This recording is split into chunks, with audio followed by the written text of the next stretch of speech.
ਸਤਿ ਸ਼੍ਰੀ ਅਕਾਲ। ਤੁਸੀਂ ਵੇਖ ਰਹੇ ਹੋ ਟੀਵੀ ਪੰਜਾਬ ਤੇ ਮੈਂ ਹਾਂ ਤੁਹਾਡੇ ਨਾਲ ਇੰਦਰਪ੍ਰੀਤ ਕੌਰ ਪੰਨੂ। ਖਬਰਾਂ ਦੇ ਇਸ ਬੁਲੇਟਿਨ ਦੇ ਵਿੱਚ ਤੁਹਾਡਾ ਸਵਾਗਤ ਹੈ। ਸਭ ਤੋਂ ਪਹਿਲਾਂ ਝਾਤ ਮਾਰਦੇ ਹਾਂ ਅੱਜ ਦੀਆਂ ਚੋਣਵੀਆਂ ਖਬਰਾਂ ਦੇ ਉੱਪਰ। ਟਰੂਡੋ ਨੇ ਫਾਈਜ਼ਰ ਦਾ ਕੀਤਾ ਧੰਨਵਾਦ, ਕੀਤਾ ਫਾਈਜ਼ਰ ਦੇ ਪਲਾਂਟ ਦਾ ਦੌਰਾ। ਅੱਜ ਹੋਵੇਗੀ ਬਾਰਡਰ ਖੋਲ੍ਹਣ ਦੇ ਬਾਰੇ ਬੈਠਕ, ਕੁਝ ਸਮਾਂ ਹੋਰ ਬੰਦ ਰਹਿ ਸਕਦਾ ਹੈ ਬਾਰਡਰ। ਕੈਨੇਡਾ ਅਮਰੀਕਾ ਬਾਰਡਰ ਖੋਲ੍ਹਣ ਦੀ ਮੰਗ, ਸਰਕਾਰ ਤੋਂ ਮੰਗੀ ਜਾ ਰਹੀ ਹੈ ਸਪਸ਼ਟ ਯੋਜਨਾ। ਸ਼ਾਟਗਨ ਦੇ ਨਾਲ ਪੁਲਿਸ ਨੇ ਕਾਬੂ ਕੀਤਾ ਵਿਅਕਤੀ, ਸਕਾਈ ਟ੍ਰੇਨ ਦੇ ਵਿੱਚ ਕਰ ਰਿਹਾ ਸੀ ਗਨ ਦੇ ਨਾਲ ਸਫ਼ਰ। ਮਈ ਮਹੀਨੇ ਘਰਾਂ ਦੀ ਸੇਲ ਹੋਈ ਘੱਟ, ਇਸ ਸਾਲ ਬਣ ਸਕਦਾ ਹੈ ਰਿਕਾਰਡ। ਕੈਲੀਫੋਰਨੀਆ ਦੇ ਵਿੱਚ ਖਤਮ ਹੋਈਆਂ ਪਾਬੰਦੀਆਂ, ਹੁਣ ਨਹੀਂ ਹੋਵੇਗੀ ਮਾਸਕ ਦੀ ਵੀ ਜ਼ਰੂਰਤ। ਪ੍ਰਧਾਨ ਮੰਤਰੀ ਜਸਟਿਨ ਟਰੂਡੋ ਵੱਲੋਂ ਫਾਈਜ਼ਰ ਦਾ ਧੰਨਵਾਦ ਕੀਤਾ ਗਿਆ ਹੈ। ਪ੍ਰਧਾਨ ਮੰਤਰੀ G7 ਮੀਟਿੰਗ ਦੇ ਵਿੱਚ ਹਿੱਸਾ ਲੈਣ ਦੇ ਲਈ ਪਹੁੰਚੇ ਹੋਏ ਸਨ। ਆਪਣੇ ਇਸ ਅੰਤਰਰਾਸ਼ਟਰੀ ਦੌਰੇ ਦੇ ਆਖਰੀ ਦਿਨ ਉਹ ਫਾਈਜ਼ਰ ਪਲਾਂਟ ਨੂੰ ਵਿਜ਼ਿਟ ਕਰਨ ਦੇ ਵਾਸਤੇ ਗਏ। ਇਸ ਦੌਰੇ ਦੇ ਦੌਰਾਨ ਪ੍ਰਧਾਨ ਮੰਤਰੀ ਜਸਟਿਨ ਟਰੂਡੋ ਨੇ ਦੇਖਿਆ ਕਿ ਫਾਈਜ਼ਰ ਵੱਲੋਂ ਕਿਵੇਂ ਟੀਕੇ ਸਟੋਰ ਕੀਤੇ ਜਾਂਦੇ ਨੇ। ਨਾਲ ਹੀ ਉਹਨਾਂ ਵੱਲੋਂ ਫਾਈਜ਼ਰ ਦਾ ਧੰਨਵਾਦ ਕੀਤਾ ਗਿਆ ਕਿਉਂਕਿ ਲਗਾਤਾਰ ਉਹਨਾਂ ਵੱਲੋਂ ਕੈਨੇਡਾ ਨੂੰ ਵੈਕਸੀਨ ਭੇਜੀ ਜਾ ਰਹੀ ਹੈ। ਪ੍ਰਧਾਨ ਮੰਤਰੀ ਜਸਟਿਨ ਟਰੂਡੋ ਵੱਲੋਂ ਫਾਈਜ਼ਰ ਵੈਕਸੀਨ ਪਲਾਂਟ ਦਾ ਦੌਰਾ ਕੀਤਾ ਗਿਆ। ਪ੍ਰਧਾਨ ਮੰਤਰੀ ਜਸਟਿਨ ਟਰੂਡੋ ਨੇ ਆਪਣੀ ਅੰਤਰਰਾਸ਼ਟਰੀ ਫੇਰੀ ਦੇ ਆਖਰੀ ਦਿਨ ਫਾਈਜ਼ਰ ਪਲਾਂਟ ਦਾ ਦੌਰਾ ਕੀਤਾ। ਪ੍ਰਧਾਨ ਮੰਤਰੀ ਜਸਟਿਨ ਟਰੂਡੋ ਯੂਰਪੀਅਨ ਯੂਨੀਅਨ ਦੇ ਆਗੂਆਂ ਦੇ ਨਾਲ G7 ਸਮਿਟ ਦੇ ਵਿੱਚ ਹਿੱਸਾ ਲੈਣ ਵਾਸਤੇ ਗਏ ਹੋਏ ਸਨ। ਹੁਣ ਇਹ ਮੀਟਿੰਗ ਖਤਮ ਹੋ ਗਈ ਹੈ ਤੇ ਉਹਨਾਂ ਵੱਲੋਂ ਇਸ ਮੀਟਿੰਗ ਦੇ ਆਖਰੀ ਦਿਨ ਬੈਲਜੀਅਮ ਦੇ ਵਿੱਚ ਜੋ ਫਾਈਜ਼ਰ ਬਾਇਓਟੈਕ ਪਲਾਂਟ ਸਥਿਤ ਹੈ ਉਸ ਦਾ ਦੌਰਾ ਕੀਤਾ ਗਿਆ। ਇਸ ਮੌਕੇ ਤੇ ਪ੍ਰਧਾਨ ਮੰਤਰੀ ਜਸਟਿਨ ਟਰੂਡੋ ਵੱਲੋਂ ਇੱਥੇ ਕੰਮ ਕਰਨ ਵਾਲੇ ਮੁਲਾਜ਼ਮਾਂ ਦਾ ਧੰਨਵਾਦ ਕੀਤਾ ਗਿਆ ਕਿਉਂਕਿ ਫਾਈਜ਼ਰ ਵੱਲੋਂ ਲਗਾਤਾਰ ਕੈਨੇਡਾ ਨੂੰ ਕੋਵਿਡ-19 ਵੈਕਸੀਨ ਦੀ ਸ਼ਿਪਮੈਂਟ ਭੇਜੀ ਜਾ ਰਹੀ ਹੈ। ਇਸ ਦੇ ਵਾਸਤੇ ਉਹਨਾਂ ਵੱਲੋਂ ਇਹਨਾਂ ਸਭ ਦਾ ਥੈਂਕਸ ਕੀਤਾ ਗਿਆ। ਕੈਨੇਡਾ ਵੱਲੋਂ ਦਸੰਬਰ ਮਹੀਨੇ ਫਾਈਜ਼ਰ ਵੈਕਸੀਨ ਨੂੰ ਅਪਰੂਵ ਕੀਤਾ ਗਿਆ ਸੀ, ਜਿਸ ਤੋਂ ਬਾਅਦ ਹੁਣ ਤੱਕ ਕੈਨੇਡਾ ਨੂੰ 11.6 ਮਿਲੀਅਨ ਫਾਈਜ਼ਰ ਟੀਕੇ ਮਿਲ ਚੁੱਕੇ ਨੇ। ਇਸ ਪਲਾਂਟ ਦੇ ਵਿੱਚ ਵੈਕਸੀਨ ਨੂੰ ਕਿਵੇਂ ਸਟੋਰ ਕੀਤਾ ਜਾਂਦਾ ਹੈ, ਇਹ ਸਭ ਵੀ ਪ੍ਰਧਾਨ ਮੰਤਰੀ ਜਸਟਿਨ ਟਰੂਡੋ ਨੂੰ ਦਿਖਾਇਆ ਗਿਆ। ਦੱਸਣਯੋਗ ਹੈ ਕਿ G7 ਮੀਟਿੰਗ ਦੇ ਦੌਰਾਨ ਵੱਖ-ਵੱਖ ਨੇਤਾਵਾਂ ਵੱਲੋਂ ਕਈ ਮੁੱਦਿਆਂ ਦੇ ਉੱਪਰ ਚਰਚਾ ਕੀਤੀ ਗਈ। ਇਸ ਮੀਟਿੰਗ ਦਾ ਖਾਸ ਮੁੱਦਾ ਕੋਵਿਡ-19 ਅਤੇ ਵੈਕਸੀਨ ਰਿਹਾ, ਜਿੱਥੇ ਵੱਖ-ਵੱਖ ਦੇਸ਼ਾਂ ਦੇ ਆਗੂਆਂ ਵੱਲੋਂ ਆਪਣੇ ਵਿਚਾਰਾਂ ਦੀ ਸਾਂਝ ਪਾਈ ਗਈ। ਜਿਸ ਤਰ੍ਹਾਂ ਪਹਿਲਾਂ ਹੀ ਇਹ ਜਾਣਕਾਰੀ ਮਿਲ ਚੁੱਕੀ ਸੀ ਕਿ ਕੈਨੇਡਾ ਵਾਪਸ ਆਉਣ ਦੇ ਉੱਪਰ ਪ੍ਰਧਾਨ ਮੰਤਰੀ ਜਸਟਿਨ ਟਰੂਡੋ ਵੱਲੋਂ ਹੋਟਲ ਦੇ ਵਿੱਚ ਕੁਆਰੰਟਾਈਨ ਕੀਤਾ ਜਾਵੇਗਾ। ਉਸੇ ਮੁਤਾਬਕ ਕੈਨੇਡਾ ਪਹੁੰਚਣ ਦੇ ਉੱਪਰ ਪ੍ਰਧਾਨ ਮੰਤਰੀ ਜਸਟਿਨ ਟਰੂਡੋ ਵੱਲੋਂ ਹੋਟਲ ਦੇ ਵਿੱਚ ਇਕਾਂਤਵਾਸ ਜਾਣੀ ਕਿ ਕੁਆਰੰਟਾਈਨ ਕੀਤਾ ਜਾਵੇਗਾ। ਪ੍ਰਧਾਨ ਮੰਤਰੀ ਜਸਟਿਨ ਟਰੂਡੋ ਵੱਲੋਂ ਕੋਵਿਡ-19 ਦੀ ਇੱਕ ਵੈਕਸੀਨ ਲਗਵਾਈ ਗਈ ਹੈ। ਨਿਯਮਾਂ ਦੇ ਮੁਤਾਬਕ ਕੈਨੇਡਾ ਦੇ ਵਿੱਚ ਜਿਨ੍ਹਾਂ ਵੱਲੋਂ ਕੋਵਿਡ-19 ਵੈਕਸੀਨ ਦਾ ਇੱਕ ਸ਼ਾਟ ਹੀ ਲਗਵਾਇਆ ਗਿਆ, ਉਹਨਾਂ ਨੂੰ ਵੀ ਬਾਕੀ ਕੋਰੋਨਾ ਵਾਇਰਸ ਦੇ ਨਿਯਮਾਂ ਦੀ ਪਾਲਣਾ ਕਰਨੀ ਪੈਂਦੀ ਹੈ, ਜਿਨ੍ਹਾਂ ਨਿਯਮਾਂ ਦਾ ਪਾਲਣ ਕੋਵਿਡ-19 ਵੈਕਸੀਨ ਨਾ ਲੱਗਣ ਵਾਲਿਆਂ ਵੱਲੋਂ ਕੀਤਾ ਜਾਂਦਾ ਹੈ। ਕੈਨੇਡਾ US ਬਾਰਡਰ ਖੋਲ੍ਹਣ ਦੇ ਵਾਸਤੇ US ਅਤੇ ਕੈਨੇਡਾ ਦੇ ਅਧਿਕਾਰੀਆਂ ਵੱਲੋਂ ਅੱਜ ਮੀਟਿੰਗ ਕੀਤੀ ਜਾਵੇਗੀ, ਜਿੱਥੇ ਉਹਨਾਂ ਵੱਲੋਂ ਫੈਸਲਾ ਲਿਆ ਜਾਵੇਗਾ ਕਿ ਇਸ ਬਾਰਡਰ ਨੂੰ ਹੁਣ ਖੋਲ੍ਹਣਾ ਹੈ ਜਾਂ ਫਿਰ ਅੱਗੇ ਕੁਝ ਹੋਰ ਸਮੇਂ ਦੇ ਲਈ ਬੰਦ ਰੱਖਿਆ ਜਾਵੇਗਾ। ਸੂਤਰਾਂ ਦੇ ਹਵਾਲੇ ਤੋਂ ਇਹ ਵੀ ਜਾਣਕਾਰੀ ਮਿਲ ਰਹੀ ਹੈ ਕਿ ਹੋ ਸਕਦਾ ਹੈ ਕਿ ਇਸ ਬਾਰਡਰ ਨੂੰ ਹੋਰ ਕੁਝ ਸਮੇਂ ਦੇ ਲਈ ਬੰਦ ਰੱਖਿਆ ਜਾਵੇ। ਕੈਨੇਡੀਅਨ ਬਿਜ਼ਨਸ ਗਰੁੱਪਸ ਦਾ ਕਹਿਣਾ ਹੈ ਕਿ ਫੈਡਰਲ ਸਰਕਾਰ ਰੀਓਪਨਿੰਗ ਦੇ ਪਲਾਨ ਸਾਂਝੇ ਕਰੇ। ਉਹ ਚਾਹੁੰਦੇ ਨੇ ਕਿ ਸਰਕਾਰ ਇਸ ਦੇ ਉੱਪਰ ਸਪਸ਼ਟ ਜਾਣਕਾਰੀ ਦੇਵੇ ਕਿ ਕਿਸ ਤਰ੍ਹਾਂ ਤੇ ਕਦੋਂ ਇੰਟਰਨੈਸ਼ਨਲ ਬਾਰਡਰ ਖੋਲ੍ਹੇ ਜਾਣਗੇ। Canadian travel and tourism round table ਵੱਲੋਂ ਫੈਡਰਲ ਸਰਕਾਰ ਤੋਂ ਮੰਗ ਕੀਤੀ ਗਈ ਹੈ ਕਿ ਇਸ ਦੇ ਨਾਲ ਸੰਬੰਧਿਤ ਯੋਜਨਾ ਦਾ ਜਲਦ ਹੀ ਸਰਕਾਰ ਵੱਲੋਂ ਐਲਾਨ ਕੀਤਾ ਜਾਵੇ। ਪਿਛਲੇ ਦਿਨੀ ਫੈਡਰਲ ਸਰਕਾਰ ਵੱਲੋਂ ਇਹ ਕਿਹਾ ਗਿਆ ਸੀ ਕਿ ਕੈਨੇਡਾ ਚਾਹੁੰਦਾ ਹੈ ਕਿ ਜਲਦ ਹੀ ਇੰਟਰਨੈਸ਼ਨਲ ਟਰੈਵਲਰਸ ਦਾ ਸਵਾਗਤ ਕੀਤਾ ਜਾਵੇ, ਪਰ ਸਰਕਾਰ ਵੱਲੋਂ ਇਸ ਦੇ ਬਾਰੇ ਇਹ ਨਹੀਂ ਦੱਸਿਆ ਗਿਆ ਕਿ ਇਹਨਾਂ ਇੰਟਰਨੈਸ਼ਨਲ ਟਰੈਵਲਰਸ ਨੂੰ ਕੈਨੇਡਾ ਦੇ ਵਿੱਚ ਦਾਖਲੇ ਦੀ ਇਜਾਜ਼ਤ ਕਦੋਂ ਦਿੱਤੀ ਜਾਵੇਗੀ। ਇਸ ਵਾਸਤੇ ਸਰਕਾਰ ਵੱਲੋਂ ਸਿਰਫ ਇਹ ਅਪਡੇਟ ਦਿੱਤੀ ਗਈ ਹੈ ਕਿ ਕੈਨੇਡਾ ਦੇ ਵਿੱਚ ਉਹੀ ਆ ਸਕਣਗੇ ਜਿਨ੍ਹਾਂ ਵੱਲੋਂ ਕੋਵਿਡ-19 ਵੈਕਸੀਨ ਦੇ ਦੋਨੋਂ ਡੋਜ਼ ਲਗਵਾਏ ਹੋਣਗੇ। ਪਰ ਹੁਣ ਕੈਨੇਡਾ ਦੇ ਬਿਜ਼ਨਸ ਗਰੁੱਪ ਸਰਕਾਰ ਤੋਂ ਇਹ ਚਾਹੁੰਦੇ ਨੇ ਕਿ ਜਿਹੜੇ ਫੁੱਲੀ ਵੈਕਸੀਨੇਟਡ ਯਾਤਰੀਆਂ ਨੂੰ ਕੈਨੇਡਾ ਦੇ ਵਿੱਚ ਆਉਣ ਦੀ ਇਜਾਜ਼ਤ ਦੇਣੀ ਹੈ, ਉਸ ਦੇ ਬਾਰੇ ਵਿੱਚ ਸਪਸ਼ਟ ਯੋਜਨਾ ਲਿਆਂਦੀ ਜਾਵੇ। G7 ਸਮਿਟ ਦੇ ਦੌਰਾਨ ਵੱਖ-ਵੱਖ ਦੇਸ਼ਾਂ ਦੇ ਆਗੂਆਂ ਵੱਲੋਂ ਇਸ ਦੇ ਉੱਪਰ ਵਿਚਾਰ ਚਰਚਾ ਕੀਤੀ ਗਈ ਹੈ ਕਿ ਹੁਣ ਯਾਤਰਾ ਸੰਬੰਧੀ ਕੀ ਕ੍ਰਾਈਟੇਰੀਆ ਲੈ ਕੇ ਆਉਣਾ ਹੈ। ਇਸ ਸਮਿਟ ਦੇ ਵਿੱਚ ਪ੍ਰਧਾਨ ਮੰਤਰੀ ਜਸਟਿਨ ਟਰੂਡੋ ਵੱਲੋਂ ਅਮਰੀਕਾ ਦੇ ਰਾਸ਼ਟਰਪਤੀ ਜੋ ਬਾਈਡਨ ਦੇ ਨਾਲ US ਕੈਨੇਡਾ ਬਾਰਡਰ ਖੋਲ੍ਹਣ ਦੇ ਸੰਬੰਧੀ ਵਿਚਾਰ ਚਰਚਾ ਕੀਤੀ ਗਈ, ਪਰ ਅਜੇ ਦੋਹਾਂ ਨੇਤਾਵਾਂ ਵੱਲੋਂ ਇਸ ਸੰਬੰਧੀ ਕੋਈ ਵੀ ਫੈਸਲਾ ਨਹੀਂ ਲਿਆ ਗਿਆ ਕਿ ਕਦੋਂ ਤੇ ਕਿਵੇਂ ਇਹ ਬਾਰਡਰ ਖੋਲ੍ਹਿਆ ਜਾਵੇਗਾ। ਕੈਨੇਡਾ ਦੇ ਬਿਜ਼ਨਸ ਲੀਡਰ ਕਹਿ ਰਹੇ ਨੇ ਕਿ ਹੁਣ ਫੈਡਰਲ ਸਰਕਾਰ ਸਿੰਗਲ ਨੈਸ਼ਨਲ ਪਾਲਿਸੀ ਅਪਰੋਚ ਲੈ ਕੇ ਆਵੇ। ਜਿਸ ਦੇ ਰਾਹੀਂ ਵੈਕਸੀਨੇਸ਼ਨ ਸਰਟੀਫਿਕੇਸ਼ਨ ਅਤੇ ਇੰਟਰਨੈਸ਼ਨਲ ਬਾਰਡਰ ਤੇ ਨਾ ਹੀ ਅਨਵੈਕਸੀਨੇਟਡ ਬੱਚਿਆਂ ਦੇ ਬਾਰੇ ਵਿੱਚ ਸਾਰੀ ਜਾਣਕਾਰੀ ਸਪਸ਼ਟ ਹੋ ਸਕੇ। ਮੌਜੂਦਾ ਸਮੇਂ ਕੈਨੇਡਾ ਦੇ ਵਿੱਚ 70% ਦੀ ਆਬਾਦੀ ਨੂੰ ਕੋਵਿਡ-19 ਵੈਕਸੀਨ ਦੀ ਇੱਕ ਡੋਜ਼ ਲੱਗ ਚੁੱਕੀ ਹੈ। ਕੈਨੇਡਾ ਅਮਰੀਕਾ ਬਾਰਡਰ ਅਤੇ ਅੰਤਰਰਾਸ਼ਟਰੀ ਸਰਹੱਦਾਂ ਨੂੰ ਖੋਲ੍ਹਣ ਦੇ ਬਾਰੇ ਲਗਾਤਾਰ ਮੰਗ ਉੱਠ ਰਹੀ ਹੈ। ਵੱਖ-ਵੱਖ ਕਾਰੋਬਾਰੀਆਂ ਵੱਲੋਂ ਫੈਡਰਲ ਸਰਕਾਰ ਤੋਂ ਮੰਗ ਕੀਤੀ ਜਾ ਰਹੀ ਹੈ ਕਿ ਜਲਦ ਹੀ ਉਹ ਯੋਜਨਾ ਲਿਆਂਦੀ ਜਾਵੇ ਜਿਸ ਦੇ ਵਿੱਚ ਇਹ ਸਪਸ਼ਟ ਹੋਵੇ ਕਿ ਕੈਨੇਡਾ ਵੱਲੋਂ ਹੁਣ ਅੰਤਰਰਾਸ਼ਟਰੀ ਯਾਤਰੀਆਂ ਦਾ ਕਿਵੇਂ ਅਤੇ ਕਦੋਂ ਸਵਾਗਤ ਕੀਤਾ ਜਾਵੇਗਾ। ਕੈਨੇਡਾ ਸਰਕਾਰ ਵੱਲੋਂ ਇਹ ਐਲਾਨ ਕਰ ਦਿੱਤਾ ਗਿਆ ਕਿ ਜਲਦ ਹੀ ਕੋਵਿਡ ਦੇ ਕਾਰਨ ਜੋ ਪਾਬੰਦੀਆਂ ਲਗਾਈਆਂ ਗਈਆਂ ਉਸ ਤੋਂ ਬਾਅਦ ਮੁੜ ਕੈਨੇਡਾ ਯਾਤਰੀਆਂ ਦਾ ਜਾਨੀ ਅੰਤਰਰਾਸ਼ਟਰੀ ਯਾਤਰੀਆਂ ਦਾ ਸਵਾਗਤ ਕਰਨ ਦੇ ਲਈ ਤਿਆਰ ਹੈ, ਪਰ ਇਸ ਸੰਬੰਧੀ ਉਹਨਾਂ ਵੱਲੋਂ ਅਜੇ ਕੋਈ ਵੀ ਸਪਸ਼ਟ ਯੋਜਨਾ ਨਹੀਂ ਲਿਆਂਦੀ ਗਈ। ਮੌਜੂਦਾ ਸਮੇਂ ਕੈਨੇਡਾ ਅਤੇ ਅਮਰੀਕਾ ਬਾਰਡਰ ਦੇ ਉੱਪਰ ਜੋ ਰਿਸਟ੍ਰਿਕਸ਼ਨ ਜਾਨੀ ਪਾਬੰਦੀਆਂ ਲੱਗੀਆਂ ਹੋਈਆਂ ਨੇ ਉਹਨਾਂ ਦੀ ਮਿਆਦ 21 ਜੂਨ ਨੂੰ ਖਤਮ ਹੋਣ ਜਾ ਰਹੀ ਹੈ। ਅੱਜ ਕੈਨੇਡਾ US ਬਾਰਡਰ ਦੇ ਮੁੱਦੇ ਦੇ ਉੱਪਰ ਅਮਰੀਕਾ ਅਤੇ ਕੈਨੇਡਾ ਦੇ ਆਫੀਸ਼ੀਅਲਸ ਦੇ ਵੱਲੋਂ ਮੀਟਿੰਗ ਕੀਤੀ ਜਾਵੇਗੀ, ਜਿੱਥੇ ਉਹਨਾਂ ਵੱਲੋਂ ਬਾਰਡਰ ਦੇ ਉੱਪਰ ਲੱਗੀਆਂ ਪਾਬੰਦੀਆਂ ਦੇ ਬਾਰੇ ਵਿੱਚ ਵਿਚਾਰ ਚਰਚਾ ਕੀਤੀ ਜਾਵੇਗੀ। ਸੂਤਰਾਂ ਦੇ ਹਵਾਲੇ ਤੋਂ ਇਹ ਜਾਣਕਾਰੀ ਮਿਲ ਰਹੀ ਹੈ, ਜਿੱਥੇ ਉਹਨਾਂ ਵੱਲੋਂ ਦੱਸਿਆ ਜਾ ਰਿਹਾ ਹੈ ਕਿ ਹੋ ਸਕਦਾ ਹੈ ਕਿ ਇਸ ਬਾਰਡਰ ਨੂੰ ਅਜੇ ਕੁਝ ਹੋਰ ਸਮਾਂ ਬੰਦ ਰੱਖਿਆ ਜਾਵੇ। ਅਮਰੀਕਾ ਅਤੇ ਕੈਨੇਡਾ ਦੇ ਕਾਰੋਬਾਰੀਆਂ ਵੱਲੋਂ ਬਾਰਡਰ ਖੋਲ੍ਹਣ ਦੀ ਮੰਗ ਕੀਤੀ ਜਾ ਰਹੀ ਹੈ। ਜ਼ਿਕਰਯੋਗ ਹੈ ਕਿ ਕੈਨੇਡਾ ਅਮਰੀਕਾ ਬਾਰਡਰ ਮਾਰਚ 2020 ਤੋਂ ਹੀ ਨਾਨ ਅਸੈਂਸ਼ੀਅਲ ਜਾਨੀ ਗੈਰ ਜ਼ਰੂਰੀ ਟਰੈਵਲ ਦੇ ਵਾਸਤੇ ਬੰਦ ਕੀਤਾ ਗਿਆ ਹੈ। ਲੰਬੇ ਸਮੇਂ ਤੋਂ ਜੋ ਬਾਰਡਰ ਬੰਦ ਪਿਆ ਹੈ ਉਸ ਦਾ ਪ੍ਰਭਾਵ ਕੈਨੇਡਾ ਅਤੇ ਅਮਰੀਕਾ ਦੀ ਆਰਥਿਕਤਾ ਦੇ ਉੱਪਰ ਵੀ ਦੇਖਣ ਨੂੰ ਮਿਲ ਰਿਹਾ ਹੈ, ਜਿਸ ਤੋਂ ਬਾਅਦ ਹੁਣ ਕਾਰੋਬਾਰੀ ਮੰਗ ਕਰ ਰਹੇ ਨੇ ਕਿ ਇਸ ਬਾਰਡਰ ਨੂੰ ਜਲਦ ਹੀ ਖੋਲ੍ਹਿਆ ਜਾਵੇ ਤੇ ਇਸ ਸੰਬੰਧੀ ਯੋਜਨਾ ਸਰਕਾਰ ਵੱਲੋਂ ਐਲਾਨੀ ਜਾਵੇ। ਪਰ ਦੂਜੇ ਪਾਸੇ ਸੂਤਰਾਂ ਦੇ ਹਵਾਲੇ ਤੋਂ ਇਹ ਵੀ ਜਾਣਕਾਰੀ ਮਿਲ ਰਹੀ ਹੈ ਕਿ ਕੈਨੇਡਾ ਅਤੇ ਅਮਰੀਕਾ ਬਾਰਡਰ ਦੇ ਉੱਪਰ ਜੋ ਪਾਬੰਦੀ ਲੱਗੀ ਹੈ ਇਸ ਨੂੰ ਅਜੇ ਕੁਝ ਹੋਰ ਸਮੇਂ ਦੇ ਲਈ ਵਧਾਇਆ ਜਾਵੇਗਾ। ਇਹ ਵੀ ਜਾਣਕਾਰੀ ਸਾਹਮਣੇ ਆਈ ਸੀ ਕਿ ਜੋ ਬਾਈਡਨ ਵੱਲੋਂ ਇੱਕ ਐਕਸਪਰਟ ਵਰਕਿੰਗ ਗਰੁੱਪ ਤਿਆਰ ਕੀਤਾ ਜਾ ਰਿਹਾ, ਜਿਸ ਦੇ ਵਿੱਚ ਕੈਨੇਡਾ, ਮੈਕਸੀਕੋ ਅਤੇ ਯੂਰਪੀਅਨ ਯੂਨੀਅਨ ਨੂੰ ਇਸ ਦੇ ਨਾਲ ਹੀ ਯੂਨਾਈਟਿਡ ਕਿੰਗਡਮ ਨੂੰ ਵੀ ਸ਼ਾਮਲ ਕੀਤਾ ਜਾ ਰਿਹਾ, ਤਾਂ ਕਿ ਇਸ ਸੰਬੰਧੀ ਯੋਜਨਾ ਤਿਆਰ ਕੀਤੀ ਜਾਵੇ ਕਿ ਮੁੜ ਤੋਂ ਟਰੈਵਲ ਜਾਨੀ ਯਾਤਰਾ ਦੀ ਸ਼ੁਰੂਆਤ ਕਿਵੇਂ ਕਰਨੀ ਹੈ। ਇਸ ਸੰਬੰਧੀ ਮੀਟਿੰਗ ਇਸ ਹਫ਼ਤੇ ਦੇ ਆਖਿਰ ਤੱਕ ਹੋ ਸਕਦੀ ਹੈ। ਟ੍ਰਾਂਜ਼ਿਟ ਪੁਲਿਸ ਵੱਲੋਂ ਜਾਣਕਾਰੀ ਦਿੱਤੀ ਗਈ ਹੈ, ਜਿੱਥੇ ਉਹਨਾਂ ਨੇ ਦੱਸਿਆ ਕਿ ਇੱਕ ਵਿਅਕਤੀ ਨੂੰ ਗ੍ਰਿਫਤਾਰ ਕੀਤਾ ਗਿਆ ਹੈ। ਇਸ ਵੱਲੋਂ ਸਕਾਈ ਟ੍ਰੇਨ ਦੇ ਵਿੱਚ ਸ਼ਾਟਗਨ ਦੇ ਰਾਹੀਂ ਸਫ਼ਰ ਕੀਤਾ ਜਾ ਰਿਹਾ ਸੀ। ਜਦੋਂ ਚੈਕਿੰਗ ਕੀਤੀ ਗਈ ਤੇ ਉਸ ਦੇ ਡਫਲ ਬੈਗ ਦੇ ਵਿੱਚੋਂ ਕਾਫੀ ਚੀਜ਼ਾਂ ਬਰਾਮਦ ਹੋਈਆਂ। ਟ੍ਰਾਂਜ਼ਿਟ ਪੁਲਿਸ ਵੱਲੋਂ ਜਾਣਕਾਰੀ ਦਿੱਤੀ ਗਈ ਹੈ ਕਿ ਉਹਨਾਂ ਵੱਲੋਂ 34 ਸਾਲਾ ਵਿਅਕਤੀ ਨੂੰ ਗ੍ਰਿਫਤਾਰ ਕੀਤਾ ਗਿਆ। ਇਸ ਵਿਅਕਤੀ ਵੱਲੋਂ ਸ਼ਾਟਗਨ ਦੇ ਨਾਲ ਸਕਾਈ ਟ੍ਰੇਨ ਦੇ ਵਿੱਚ ਸਫ਼ਰ ਕੀਤਾ ਜਾ ਰਿਹਾ ਸੀ। ਇਸ ਵਿਅਕਤੀ ਵੱਲੋਂ ਆਪਣੀ ਸਵੈਟਪੈਂਟਸ ਦੇ ਵਿੱਚ ਇਸ ਸ਼ਾਟਗਨ ਨੂੰ ਲੁਕਾਇਆ ਹੋਇਆ ਸੀ। ਇਸ ਵਿਅਕਤੀ ਦਾ ਨਾਮ ਕਾਰਟੀ ਦੱਸਿਆ ਗਿਆ, ਜੋ ਕਿ ਪੁਲਿਸ ਨੂੰ ਪੀਅਰਸ ਗ੍ਰੇ ਦੇ ਨਾਮ ਦੇ ਨਾਲ ਜਾਣੂ ਸੀ। ਇਸ ਵਿਅਕਤੀ ਦੇ ਉੱਪਰ ਹੁਣ ਹਥਿਆਰਾਂ ਦੇ ਸੰਬੰਧੀ ਕਈ ਚਾਰਜ ਲਗਾਏ ਗਏ ਨੇ। ਇਹਨਾਂ ਚਾਰजेस ਦੇ ਵਿੱਚ 1 count of possessing a prohibited weapon ਵੀ ਸ਼ਾਮਲ ਹੈ। ਆਫੀਸਰਸ ਦੇ ਵੱਲੋਂ ਇਸ ਸੰਬੰਧੀ ਜਾਣਕਾਰੀ ਦਿੱਤੀ ਗਈ, ਜਿੱਥੇ ਉਹਨਾਂ ਨੇ ਦੱਸਿਆ ਕਿ ਪਹਿਲਾਂ ਇਸ ਨੂੰ new Westminster sky train station ਦੇ ਉੱਪਰ ਸਪੌਟ ਕੀਤਾ ਗਿਆ। ਇਸ ਵਿਅਕਤੀ ਦੇ ਕੋਲ ਇੱਕ ਡਫਲ ਬੈਗ ਸੀ, ਜਿਸ ਦੇ ਵਿੱਚ ਕੁਝ ਵੱਡਾ ਰੱਖਿਆ ਹੋਇਆ ਸੀ। ਆਫੀਸਰਸ ਨੂੰ ਲੱਗਿਆ ਕਿ ਉਸਨੇ ਪੈਂਟ ਦੇ ਵਿੱਚ ਕੁਝ ਟੱਕ ਕੀਤਾ ਹੋਇਆ ਹੈ। ਜਦੋਂ ਉਸ ਨੂੰ ਇਸ ਸੰਬੰਧੀ ਸਵਾਲ ਕੀਤਾ ਗਿਆ ਤਾਂ ਉਸਨੇ ਦੱਸਿਆ ਕਿ ਇਹ ਇੱਕ ਪਾਈਪ ਹੈ। ਇਸ ਸੰਬੰਧੀ ਸਾਰੀ ਜਾਣਕਾਰੀ ਟ੍ਰਾਂਜ਼ਿਟ ਪੁਲਿਸ ਵੱਲੋਂ ਸਾਂਝੀ ਕੀਤੀ ਗਈ ਹੈ। ਆਫੀਸਰਸ ਦੇ ਵੱਲੋਂ ਤੁਰੰਤ ਹੀ ਇਸ ਵਿਅਕਤੀ ਨੂੰ ਗ੍ਰਿਫਤਾਰ ਕੀਤਾ ਗਿਆ ਅਤੇ ਇਸ ਨੂੰ ਕਸਟਡੀ ਦੇ ਵਿੱਚ ਲੈ ਗਏ। ਜਦੋਂ ਆਫੀਸਰਸ ਦੇ ਵੱਲੋਂ ਇਸ ਦੇ ਬੈਗ ਦੀ ਜਾਂਚ ਕੀਤੀ ਗਈ ਤਾਂ ਇਸ ਦੇ ਵਿੱਚੋਂ ਕਈ ਚੀਜ਼ਾਂ ਬਰਾਮਦ ਹੋਈਆਂ ਨੇ।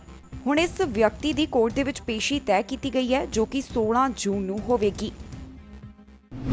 CREA ਵੱਲੋਂ ਇੱਕ ਜਾਣਕਾਰੀ ਦਿੱਤੀ ਗਈ ਹੈ, ਜਿੱਥੇ ਉਹਨਾਂ ਨੇ ਦੱਸਿਆ ਕਿ ਮਈ ਮਹੀਨੇ ਦੌਰਾਨ ਕੈਨੇਡਾ ਦੇ ਵਿੱਚ ਘਰਾਂ ਦੀ ਸੇਲ ਘੱਟ ਹੋਈ ਹੈ। ਨਾਲ ਹੀ ਉਹਨਾਂ ਵੱਲੋਂ ਇਹ ਵੀ ਗੱਲ ਦੱਸ ਦਿੱਤੀ ਗਈ ਹੈ ਕਿ 2021 ਦੇ ਵਿੱਚ ਘਰਾਂ ਦੀ ਸੇਲ ਸੰਬੰਧੀ ਰਿਕਾਰਡ ਟੁੱਟਣਗੇ, ਕਿਉਂਕਿ ਆਉਣ ਵਾਲੇ ਸਮੇਂ ਦੌਰਾਨ ਇਸ ਦੇ ਵਿੱਚ ਵਾਧਾ ਹੋ ਸਕਦਾ ਹੈ। ਕੈਨੇਡਾ ਦੇ ਵਿੱਚ ਹੁਣ ਘਰਾਂ ਦੀ ਸੇਲ ਘੱਟ ਹੁੰਦੀ ਦਿਖਾਈ ਦੇ ਰਹੀ ਹੈ। ਮਈ ਮਹੀਨੇ ਦੌਰਾਨ ਘਰਾਂ ਦੀ ਸੇਲ 7.4% ਹੇਠਾਂ ਆਈ ਹੈ। ਇਸ ਦੀ ਜਾਣਕਾਰੀ CREA ਵੱਲੋਂ ਸਾਂਝੀ ਕੀਤੀ ਗਈ, ਪਰ ਫਿਰ ਵੀ ਉਹਨਾਂ ਦਾ ਕਹਿਣਾ ਹੈ ਕਿ 2021 ਦੇ ਵਿੱਚ ਘਰਾਂ ਦੀ ਸੇਲ ਸੰਬੰਧੀ ਰਿਕਾਰਡ ਕਾਇਮ ਹੋਵੇਗਾ। ਕੈਨੇਡੀਅਨ ਰੀਅਲ ਐਸਟੇਟ ਐਸੋਸੀਏਸ਼ਨ ਵੱਲੋਂ ਜਾਣਕਾਰੀ ਦਿੱਤੀ ਗਈ ਹੈ ਕਿ ਮਈ ਮਹੀਨੇ ਦੌਰਾਨ ਘਰਾਂ ਦੀ ਸੇਲ ਘੱਟ ਰਹੀ। ਮਾਹਰਾਂ ਵੱਲੋਂ ਇਸ ਸੰਬੰਧੀ ਜਾਣਕਾਰੀ ਦਿੱਤੀ ਜਾ ਰਹੀ ਹੈ ਕਿ 2021 ਦੇ ਅਗਲੇ ਹਾਫ ਦੇ ਦੌਰਾਨ ਅਤੇ 2022 ਦੇ ਦੌਰਾਨ ਘਰਾਂ ਦੀ ਸੇਲ ਰਿਕਾਰਡ ਕਾਇਮ ਕਰ ਸਕਦੀ ਹੈ। ਐਸੋਸੀਏਸ਼ਨ ਵੱਲੋਂ ਭਵਿੱਖਬਾਣੀ ਕੀਤੀ ਗਈ ਹੈ ਕਿ 2021 ਦੇ ਵਿੱਚ ਟ੍ਰਾਂਜੈਕਸ਼ਨਸ 23.8% ਦੇ ਨਾਲ ਵੱਧ ਹੋਣਗੇ ਅਤੇ 2022 ਦੇ ਦੌਰਾਨ ਇਹ 13% ਹੇਠਾਂ ਆ ਸਕਦੇ ਨੇ। CREA ਦੇ ਚੇਅਰ ਵੱਲੋਂ ਇਹ ਜਾਣਕਾਰੀ ਦਿੱਤੀ ਗਈ ਹੈ ਕਿ ਕਿਉਂ ਹੁਣ ਘਰਾਂ ਦੀ ਸੇਲ ਘੱਟ ਹੋ ਰਹੀ ਹੈ। ਉਹਨਾਂ ਵੱਲੋਂ ਇਸ ਦੇ ਪਿੱਛੇ ਦਾ ਕਾਰਨ ਘਰਾਂ ਦੀ ਜ਼ਿਆਦਾ ਕੀਮਤ ਅਤੇ ਸਪਲਾਈ ਦੇ ਵਿੱਚ ਕਮੀ ਦੱਸਿਆ ਗਿਆ ਹੈ। CREA ਵੱਲੋਂ ਇਹ ਵੀ ਸਪਸ਼ਟ ਕੀਤਾ ਗਿਆ ਹੈ ਕਿ ਬ੍ਰਿਟਿਸ਼ ਕੋਲੰਬੀਆ ਅਤੇ ਓਨਟਾਰੀਓ ਦੇ ਵਿੱਚ ਘਰਾਂ ਦੀ ਸੇਲ ਘੱਟ ਹੋ ਰਹੀ ਹੈ। ਨਾਲ ਹੀ ਉਹਨਾਂ ਦਾ ਕਹਿਣਾ ਹੈ ਕਿ ਇਸ ਸਾਲ ਦੇ ਵਿੱਚ ਐਵਰੇਜ ਹੋਮ ਪ੍ਰਾਈਸ 19.3% ਦੇ ਨਾਲ ਵੱਧ ਕੇ $6,77,775 ਹੋ ਸਕਦਾ ਹੈ। ਉਮੀਦ ਕੀਤੀ ਜਾ ਰਹੀ ਹੈ ਕਿ ਬ੍ਰਿਟਿਸ਼ ਕੋਲੰਬੀਆ ਦੇ ਵਿੱਚ ਵੱਧ ਐਵਰੇਜ ਹੋਮ ਪ੍ਰਾਈਸ ਹੋਵੇਗਾ, ਜਿਸ ਦੇ ਲਈ ਕਿਹਾ ਜਾ ਰਿਹਾ ਹੈ ਕਿ 2021 ਦੇ ਵਿੱਚ ਇਹ $8,83,781 ਹੋ ਸਕਦਾ ਹੈ ਤੇ 2022 ਦੇ ਵਿੱਚ $8,96,304 ਦੇ ਉੱਪਰ ਪਹੁੰਚ ਸਕਦਾ ਹੈ। ਓਨਟਾਰੀਓ ਦੇ ਵਿੱਚ ਐਵਰੇਜ ਪ੍ਰਾਈਸ $8,59,533 ਹੋ ਸਕਦਾ ਹੈ ਤੇ ਅਗਲੇ ਸਾਲ ਇਹ $8,87,031 ਦੇ ਉੱਪਰ ਪਹੁੰਚ ਸਕਦਾ ਹੈ। ਜ਼ਿਆਦਾ ਅਫੋਰਡੇਬਲ ਹਾਊਸਿੰਗ ਨਿਊਫਾਊਂਡਲੈਂਡ ਐਂਡ ਲੈਬਰਾਡੋਰ ਦੇ ਵਿੱਚ ਹੈ, ਜਿੱਥੇ 2021 ਦੇ ਦੌਰਾਨ ਐਵਰੇਜ ਸੇਲ ਪ੍ਰਾਈਸ $2,72,964 ਹੋ ਸਕਦਾ ਹੈ।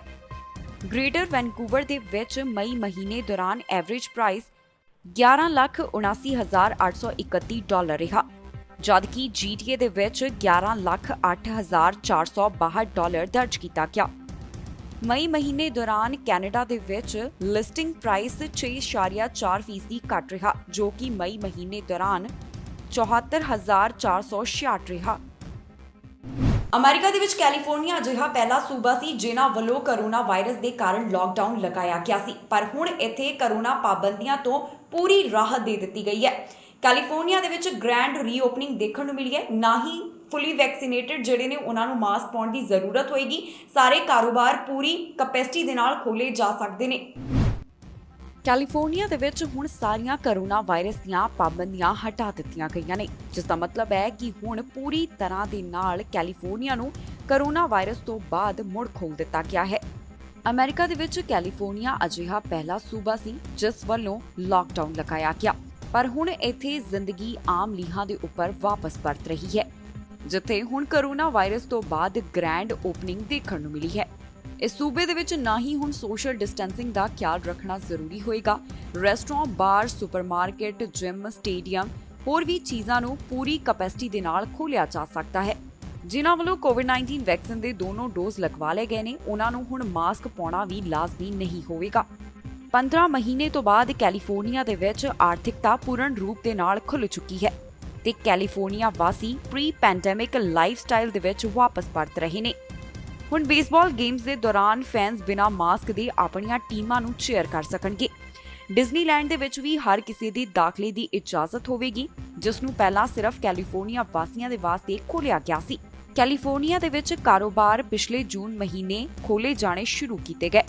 ਉਸ ਤੋਂ ਬਾਅਦ ਕੋਰੋਨਾ ਵਾਇਰਸ ਦੇ ਵਾਧੇ ਮਾਮਲਿਆਂ ਨੂੰ ਦੇਖਦਿਆਂ ਫਿਰ ਤੋਂ ਪਾਬੰਦੀਆਂ ਲਗਾਈਆਂ ਗਈਆਂ ਸਨ। ਕੈਲੀਫੋਰਨੀਆ ਦੇ ਵਿੱਚ ਵੀ ਕੋਰੋਨਾ ਵਾਇਰਸ ਦਾ ਕਾਫੀ ਪ੍ਰਭਾਵ ਦੇਖਣ ਨੂੰ ਮਿਲਿਆ। ਕੈਲੀਫੋਰਨੀਆ ਤੋਂ 3.8 ਮਿਲੀਅਨ ਕੋਰੋਨਾ ਮਾਮਲੇ ਸਾਹਮਣੇ ਆਏ ਸਨ ਅਤੇ 63,000 ਤੋਂ ਵੱਧ ਮੌਤਾਂ ਹੋਈਆਂ ਸਨ। ਪਰ ਹੁਣ ਅਮਰੀਕਾ ਦੇ ਵਿੱਚ ਕੈਲੀਫੋਰਨੀਆ ਅਜਿਹਾ ਸੂਬਾ ਹੈ ਜਿੱਥੇ ਕੋਰੋਨਾ ਵਾਇਰਸ ਦੇ ਮਾਮਲੇ ਬਹੁਤ ਘੱਟ ਨੇ। ਕੈਲੀਫੋਰਨੀਆ ਦੇ ਵਿੱਚ 70% ਅਡਲਟਸ ਨੂੰ ਕੋਵਿਡ-19 ਵੈਕਸੀਨ ਦੀ ਇੱਕ ਡੋਜ਼ ਲੱਗ ਚੁੱਕੀ ਹੈ। ਵੈਸਟ ਅਮਰੀਕਾ ਦੇ ਵਿੱਚ ਗਰਮੀ ਦੇ ਸਾਰੇ ਰਿਕਾਰਡ ਟੁੱਟ ਰਹੇ ਹਨ। ਆਉਣ ਵਾਲੇ ਦਿਨਾਂ ਦੇ ਵਿੱਚ ਇੱਥੇ ਹੋਰ ਵੀ ਜ਼ਿਆਦਾ ਗਰਮੀ ਹੋ ਸਕਦੀ ਹੈ। ਮੌਸਮ ਵਿਭਾਗ ਵੱਲੋਂ ਇਸ ਦੇ ਬਾਰੇ ਸਾਰੀ ਜਾਣਕਾਰੀ ਸਾਂਝੀ ਕੀਤੀ ਗਈ ਹੈ, ਜਿੱਥੇ ਉਹਨਾਂ ਨੇ ਦੱਸਿਆ ਕਿ ਅਗਲੇ 7 ਦਿਨਾਂ ਦੇ ਦੌਰਾਨ ਗਰਮੀ ਕਾਫੀ ਜ਼ਿਆਦਾ ਵਧਣ ਵਾਲੀ ਹੈ, ਜਾਣੀ ਕਿ ਤਾਪਮਾਨ ਦੇ ਵਿੱਚ ਵਾਧਾ ਹੋਵੇਗਾ। ਬਾਕੀ ਸਾਰੀ ਜਾਣਕਾਰੀ ਦੱਸਾਂਗੇ ਇਸ ਖਬਰ ਦੇ ਵਿੱਚ। ਵੈਸਟਰਨ US ਦੇ ਵਿੱਚ ਗਰਮੀ ਦੇ ਨਾਲ 200 ਰਿਕਾਰਡ ਟੁੱਟਣ ਜਾ ਰਹੇ ਹਨ, ਜਿੱਥੇ ਤਾਪਮਾਨ 127 ਡਿਗਰੀ ਫਾਰਨਹਾਈਟ ਦੇ ਉੱਪਰ ਪਹੁੰਚ ਸਕਦਾ ਹੈ। ਡੈਨਵਰ ਦੇ ਵਿੱਚ 101 ਅਤੇ ਮੌਂਟਾਨਾ ਕੈਪੀਟਲ ਹੈਲੀਨਾ ਦੇ ਵਿੱਚ ਤਾਪਮਾਨ 104 ਡਿਗਰੀ ਫਾਰਨਹਾਈਟ ਦੇ ਉੱਪਰ ਪਹੁੰਚ ਸਕਦਾ ਹੈ। ਸਾਲਟ ਲੇਕ ਸਿਟੀ ਦੇ ਵਿੱਚ 5 ਡਿਗਰੀ ਅਤੇ ਇਸ ਤੋਂ ਵੱਧ ਦਾ ਰਿਕਾਰਡ ਟੁੱਟਿਆ ਹੈ। ਇਸ ਹਫ਼ਤੇ ਵੈਸਟਰਨ US ਦੇ ਵਿੱਚ ਕਾਫੀ ਜ਼ਿਆਦਾ ਗਰਮੀ ਰਹਿਣ ਵਾਲੀ ਹੈ। ਆਉਣ ਵਾਲੇ 7 ਦਿਨਾਂ ਦੇ ਦੌਰਾਨ 200 ਮਿਲੀਅਨ ਲੋਕਾਂ ਨੂੰ 90 ਡਿਗਰੀ ਫਾਰਨਹਾਈਟ ਤੋਂ ਵੱਧ ਦਾ ਤਾਪਮਾਨ ਸਹਿਣਾ ਪਵੇਗਾ ਅਤੇ 40 ਮਿਲੀਅਨ ਲੋਕ ਅਜਿਹੇ ਨੇ ਜਿਨ੍ਹਾਂ ਵੱਲੋਂ 100 ਡਿਗਰੀ ਫਾਰਨਹਾਈਟ ਤੋਂ ਵੱਧ ਤਾਪਮਾਨ ਦਾ ਪ੍ਰਭਾਵ ਸਹਿਣਾ ਪਵੇਗਾ। 50 ਮਿਲੀਅਨ ਅਮਰੀਕਨਸ ਹੀਟ ਵਾਰਨਿੰਗ ਦੇ ਅਧੀਨ ਹਨ। ਦੱਸਣਯੋਗ ਹੈ ਕਿ ਟੈਕਸਸ ਵਾਸੀਆਂ ਨੂੰ ਪਾਵਰ ਕੰਜ਼ਰਵ ਕਰਨ ਦੇ ਲਈ ਕਿਹਾ ਜਾ ਰਿਹਾ ਹੈ ਤਾਂ ਕਿ ਹੀਟ ਦੀ ਵੇਵ ਤੋਂ ਬਚਾਅ ਕੀਤਾ ਜਾਵੇ, ਕਿਉਂਕਿ ਆਉਣ ਵਾਲੇ ਦਿਨਾਂ ਦੇ ਵਿੱਚ ਕਾਫੀ ਜ਼ਿਆਦਾ ਗਰਮੀ ਹੋਣ ਵਾਲੀ ਹੈ।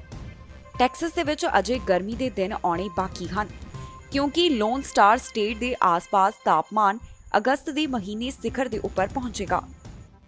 ਇੱਕ ਰਿਪੋਰਟ ਤੋਂ ਇਹ ਖੁਲਾਸਾ ਹੋਇਆ ਹੈ ਕਿ ਡੈਲਟਾ ਵੇਰੀਐਂਟ ਦੇ ਖਿਲਾਫ ਐਸਟ੍ਰਾਜੈਨੇਕਾ ਦੇ ਮੁਕਾਬਲੇ ਫਾਈਜ਼ਰ ਵੈਕਸੀਨ ਵੱਧ ਅਸਰਦਾਰ ਹੈ। ਇੱਕ ਸਟੱਡੀ ਕਰਵਾਈ ਗਈ ਜਿਸ ਤੋਂ ਇਹ ਸਭ ਕੁਝ ਸਪਸ਼ਟ ਹੋਇਆ ਹੈ ਕਿ ਜਿਹੜਾ ਫਾਈਜ਼ਰ ਦਾ ਟੀਕਾ ਹੈ ਉਹ ਜ਼ਿਆਦਾ ਇਫੈਕਟਿਵ ਹੈ ਡੈਲਟਾ ਵੇਰੀਐਂਟ ਦੇ ਖਿਲਾਫ। ਡੈਲਟਾ ਵੇਰੀਐਂਟ ਦੇ ਖਿਲਾਫ ਐਸਟ੍ਰਾਜੈਨੇਕਾ ਦੇ ਮੁਕਾਬਲੇ 2 ਫਾਈਜ਼ਰ ਕੋਵਿਡ-19 ਵੈਕਸੀਨ ਜ਼ਿਆਦਾ ਅਸਰਦਾਰ ਨੇ। ਜੀ ਹਾਂ, ਇੱਕ ਡਾਟਾ ਤੋਂ ਇਹ ਸਪਸ਼ਟ ਹੋਇਆ ਜਿੱਥੇ ਕਿਹਾ ਗਿਆ ਹੈ ਕਿ ਐਸਟ੍ਰਾਜੈਨੇਕਾ ਵੈਕਸੀਨ ਦੇ 2 ਡੋਜ਼ ਦੇ ਮੁਕਾਬਲੇ ਡੈਲਟਾ ਵੇਰੀਐਂਟ ਦੇ ਖਿਲਾਫ ਫਾਈਜ਼ਰ ਦੇ 2 ਡੋਜ਼ ਵੱਧ ਅਸਰਦਾਰ ਹਨ। ਇਸ ਦੇ ਬਾਰੇ ਵਿੱਚ ਲੈਂਸੈਟ ਵੱਲੋਂ ਇੱਕ ਰਿਸਰਚ ਲੈਟਰ ਛਾਪਿਆ ਗਿਆ ਹੈ ਜਿਸ ਦੇ ਵਿੱਚ ਉਹਨਾਂ ਨੇ 19,543 ਕਰੋਨਾ ਵਾਇਰਸ ਦੇ ਮਾਮਲੇ, 377 ਹਸਪਤਾਲ ਦੇ ਮਰੀਜ਼ ਅਤੇ ਡੈਲਟਾ ਵੇਰੀਐਂਟ ਦੇ ਨਾਲ ਜੁੜੇ ਹੋਏ 7,723 ਮਾਮਲੇ ਅਤੇ ਹਸਪਤਾਲ ਦੇ ਵਿੱਚ ਇਸ ਕਾਰਨ ਭਰਤੀ 334 ਜਾਣਿਆਂ ਨੂੰ ਸ਼ਾਮਲ ਕੀਤਾ ਹੈ। ਇਸ ਰਿਪੋਰਟ ਦੇ ਵਿੱਚ ਦੱਸਿਆ ਗਿਆ ਹੈ ਕਿ ਦੂਸਰਾ ਡੋਜ਼ ਲਗਵਾਉਣ ਦੇ 14 ਦਿਨਾਂ ਦੇ ਬਾਅਦ ਫਾਈਜ਼ਰ ਵੈਕਸੀਨ ਅਲਫਾ ਵੇਰੀਐਂਟ ਦੇ ਖਿਲਾਫ 92%, ਡੈਲਟਾ ਵੇਰੀਐਂਟ ਦੇ ਖਿਲਾਫ 79%, ਜਦਕਿ ਐਸਟ੍ਰਾਜੈਨੇਕਾ ਟੀਕਾ ਅਲਫਾ ਵੇਰੀਐਂਟ ਦੇ ਖਿਲਾਫ 73% ਅਤੇ ਡੈਲਟਾ ਵੇਰੀਐਂਟ ਦੇ ਖਿਲਾਫ 60% ਅਸਰਦਾਰ ਹੈ। ਮਾਹਿਰਾਂ ਦਾ ਕਹਿਣਾ ਹੈ ਕਿ ਦੋਨੋਂ ਵੈਕਸੀਨ ਵੇਰੀਐਂਟ ਦੇ ਖਿਲਾਫ ਅਸਰਦਾਰ ਨੇ। ਦੱਸਣਯੋਗ ਹੈ ਕਿ ਕੈਨੇਡਾ ਦੇ ਵਿੱਚ ਵੀ ਡੈਲਟਾ ਵੇਰੀਐਂਟ ਦਾ ਫੈਲਾਅ ਦੇਖਿਆ ਜਾ ਰਿਹਾ ਹੈ। ਹੈਲਥ ਕੈਨੇਡਾ ਵੱਲੋਂ ਜਾਣਕਾਰੀ ਦਿੱਤੀ ਗਈ ਹੈ ਕਿ ਮਾਰਚ ਅਤੇ ਅਪ੍ਰੈਲ ਦੇ ਵਿੱਚ ਜੋ ਕਰੋਨਾ ਵਾਇਰਸ ਦੇ ਵੱਧ ਮਾਮਲੇ ਸਨ ਉਸ ਦਾ ਜ਼ਿੰਮੇਵਾਰ ਡੈਲਟਾ ਵੇਰੀਐਂਟ ਰਿਹਾ। ਇੰਨਾ ਹੀ ਨਹੀਂ, ਇਸ ਡੈਲਟਾ ਵੇਰੀਐਂਟ ਦੇ ਨਾਲ ਕਈ ਰੀਓਪਨਿੰਗ ਪਲਾਨ ਵੀ ਪ੍ਰਭਾਵਿਤ ਹੋ ਸਕਦੇ ਨੇ। ਇਸੇ ਦੇ ਕਾਰਨ ਯੂਕੇ ਦੇ ਪ੍ਰਧਾਨ ਮੰਤਰੀ ਬੋਰਿਸ ਜੌਨਸਨ ਵੱਲੋਂ ਲਾਕਡਾਊਨ ਨੂੰ ਹੋਰ 4 ਹਫ਼ਤਿਆਂ ਦੇ ਲਈ ਵਧਾ ਦਿੱਤਾ ਗਿਆ ਹੈ। ਇਸ ਵੇਰੀਐਂਟ ਦੇ ਨਾਲ ਹਸਪਤਾਲ ਦੇ ਵਿੱਚ ਵੀ ਮਰੀਜ਼ਾਂ ਦੀ ਗਿਣਤੀ ਵੱਧਦੀ ਹੈ ਕਿਉਂਕਿ ਇਸ ਦਾ ਫੈਲਾਅ ਵੱਧ ਤੇਜ਼ੀ ਦੇ ਨਾਲ ਹੁੰਦਾ ਹੈ। ਸਰੀ ਸਕੂਲ ਡਿਸਟ੍ਰਿਕਟ ਵੱਲੋਂ ਜਾਣਕਾਰੀ ਦਿੱਤੀ ਗਈ ਜਿੱਥੇ ਉਹਨਾਂ ਨੇ ਦੱਸਿਆ ਹੈ ਕਿ ਹੁਣ ਸਕੂਲਾਂ ਦੇ ਵਿੱਚ ਕਰੋਨਾ ਵਾਇਰਸ ਦੇ ਮਾਮਲੇ ਘੱਟ ਹੋਏ ਨੇ। ਨਾਲ ਹੀ ਜਿਹੜੇ ਸਕੂਲਾਂ ਦਾ ਸਟਾਫ ਹੈ ਉਸ ਦੇ ਵਿੱਚੋਂ 90% ਸਟਾਫ ਨੂੰ ਕੋਵਿਡ-19 ਵੈਕਸੀਨ ਦੀ ਪਹਿਲੀ ਡੋਜ਼ ਲੱਗ ਚੁੱਕੀ ਹੈ। ਉਹਨਾਂ ਵੱਲੋਂ ਇਹ ਇੱਕ ਰਾਹਤ ਦੀ ਖਬਰ ਸਾਂਝੀ ਕੀਤੀ ਗਈ ਹੈ। ਜੂਨ ਮਹੀਨੇ ਦੇ ਪਹਿਲੇ 9 ਦਿਨਾਂ ਦੌਰਾਨ ਸਰੀ ਸਕੂਲ ਡਿਸਟ੍ਰਿਕਟ ਵੱਲੋਂ 19 ਕੋਵਿਡ-19 ਐਕਸਪੋਜ਼ਰ ਨੋਟੀਫਿਕੇਸ਼ਨ ਭੇਜੇ ਗਏ। ਡਿਸਟ੍ਰਿਕਟ ਦਾ ਕਹਿਣਾ ਹੈ ਕਿ ਹੁਣ ਕਰੋਨਾ ਮਾਮਲੇ ਘਟ ਰਹੇ ਨੇ। ਮਈ ਮਹੀਨੇ ਦੇ ਵਿੱਚ ਇਹਨਾਂ ਦੀ ਗਿਣਤੀ 245 ਰਹੀ ਜਦਕਿ ਅਪ੍ਰੈਲ ਦੇ ਵਿੱਚ ਇਹ 375 ਸੀ।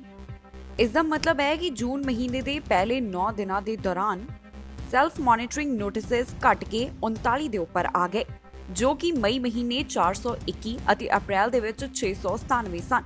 ਇੰਨਾ ਹੀ ਨਹੀਂ, ਕਲਾਸ ਆਈਸੋਲੇਸ਼ਨ ਲੈਟਰਸ ਵੀ ਘਟ ਹੋਏ ਨੇ ਜੋ 2 ਦੇ ਉੱਪਰ ਆ ਗਏ ਨੇ। ਮਈ ਮਹੀਨੇ ਇਹਨਾਂ ਦੀ ਗਿਣਤੀ 37 ਅਤੇ ਅਪ੍ਰੈਲ ਦੇ ਵਿੱਚ 67 ਰਹੀ। ਸਕੂਲ ਡਿਸਟ੍ਰਿਕਟ ਵੱਲੋਂ ਇਸ ਸਭ ਦੇ ਲਈ ਸਕੂਲ ਸਟਾਫ ਦਾ ਅਤੇ ਕਮਿਊਨਿਟੀ ਵੈਕਸੀਨੇਸ਼ਨ ਦਾ ਧੰਨਵਾਦ ਕੀਤਾ ਗਿਆ।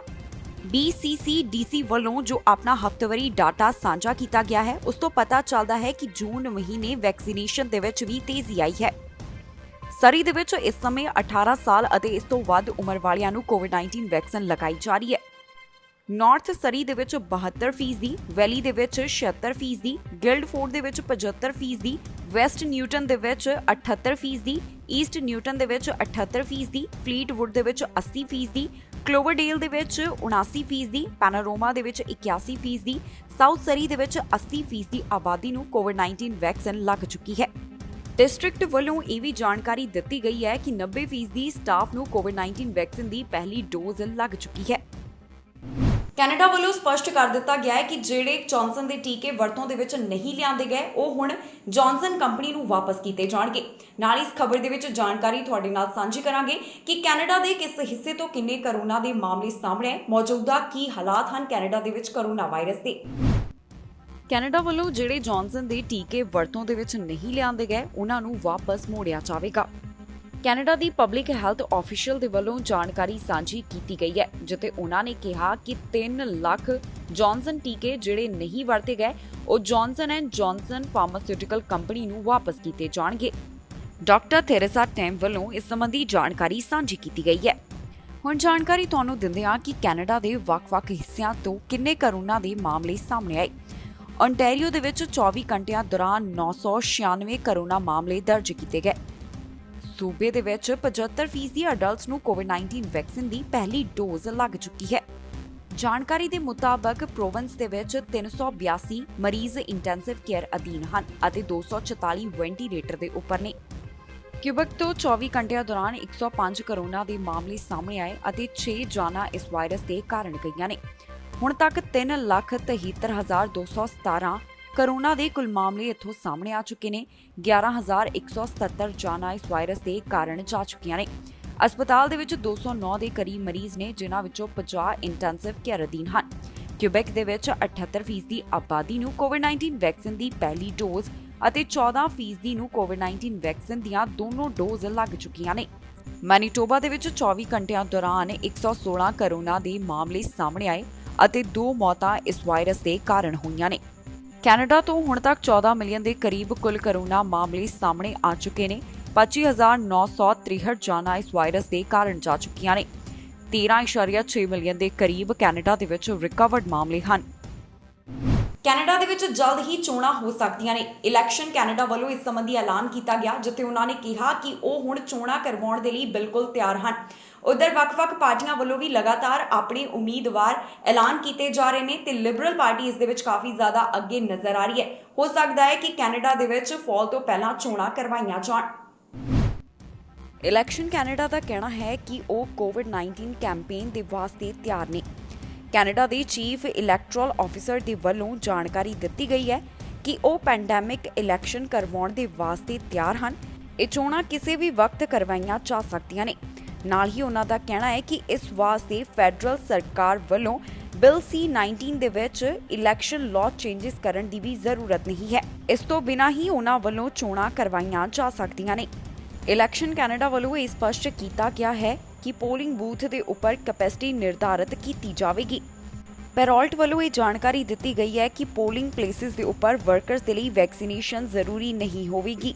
ਏਜੰਸੀ ਵੱਲੋਂ ਰੈਪਿਡ ਟੈਸਟਿੰਗ ਇੰਟਰੋਡਿਊਸ ਕੀਤੀ ਜਾ ਸਕਦੀ ਹੈ।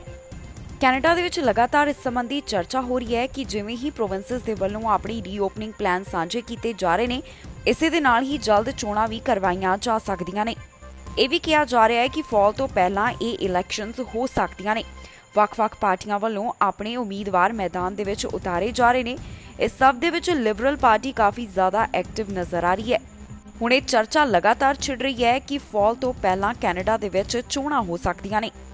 ਨਾਲ ਹੀ ਮਾਹਰਾਂ ਵੱਲੋਂ ਇਸ ਸੰਬੰਧੀ ਆਪਣੇ ਵਿਚਾਰਾਂ ਦੀ ਸਾਂਝ ਪਾਈ ਜਾ ਰਹੀ ਹੈ, ਜਿੱਥੇ ਉਹਨਾਂ ਦਾ ਕਹਿਣਾ ਹੈ ਕਿ ਪ੍ਰਧਾਨ ਮੰਤਰੀ ਟਰੂਡੋ ਚਾਹੁੰਦੇ ਨੇ ਕਿ ਜਲਦ ਹੀ ਚੋਣਾਂ ਕਰਵਾਈਆਂ ਜਾਣ, ਕਿਉਂਕਿ ਕੈਨੇਡਾ ਦੇ ਵਿੱਚ ਇਸ ਸਮੇਂ ਘੱਟ ਗਿਣਤੀ ਸਰਕਾਰ ਹੈ ਤੇ ਇਹਨਾਂ ਚੋਣਾਂ ਦੇ ਨਾਲ ਲਿਬਰਲ ਪਾਰਟੀ ਨੂੰ ਵੱਧ ਫਾਇਦਾ ਹੋ ਸਕਦਾ ਹੈ। ਮਾਹਰਾਂ ਦਾ ਕਹਿਣਾ ਹੈ ਕਿ ਪ੍ਰਧਾਨ ਮੰਤਰੀ ਟਰੂਡੋ ਚਾਹੁੰਦੇ ਨੇ ਕਿ ਜਲਦ ਹੀ ਚੋਣਾਂ ਹੋ ਜਾਣ।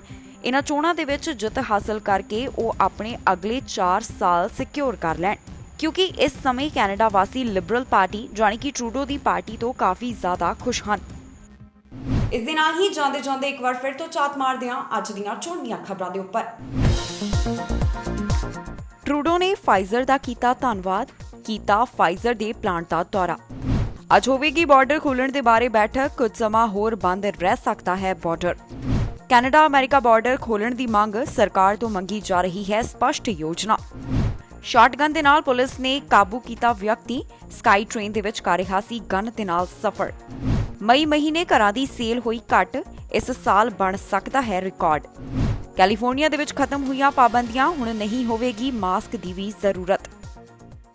ਖਬਰਾਂ ਦੇ ਇਸ ਬੁਲੇਟਿਨ ਦੇ ਵਿੱਚ ਇੰਨਾ ਹੀ। ਨਵੀਆਂ ਤੇ ਤਾਜ਼ੀਆਂ ਖਬਰਾਂ ਲੈ ਕੇ ਫਿਰ ਤੋਂ ਹਾਜ਼ਰ ਹੋਵਾਂਗੇ। ਫਿਲਹਾਲ ਮੈਨੂੰ ਇੰਦਰਪ੍ਰੀਤ ਕੌਰ ਪੰਨੂ ਨੂੰ ਦਿਓ ਇਜਾਜ਼ਤ ਤੇ ਤੁਸੀਂ ਵੇਖਦੇ ਰਹੋ ਟੀਵੀ ਪੰਜਾਬ।